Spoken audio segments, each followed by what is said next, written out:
اعوذ باللہ من الشیطان الرجیم بسم اللہ الرحمن الرحیم وقال الذی اشتراه من مصر لامرأته اکرمی مثواه عسى ان ينفعنا او نتخذه ولدا وكذلك مكنا ليوسف في الارض ولنعلمه من تعویل الاحادیث واللہ غالب علی امرہ ولکن اکثر الناس لا یعلمون۔ مصر کے جس شخص نے اسے خریدا اس نے اپنی بیوی سے کہا اس کو اچھی طرح رکھنا، بعید نہیں کہ یہ ہمارے لیے مفید ثابت ہو یا ہم اسے بیٹا بنا لیں۔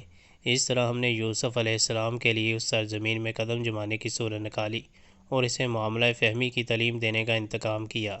اللہ اپنا کام کر کے رہتا ہے مگر اکثر لوگ جانتے نہیں ہیں۔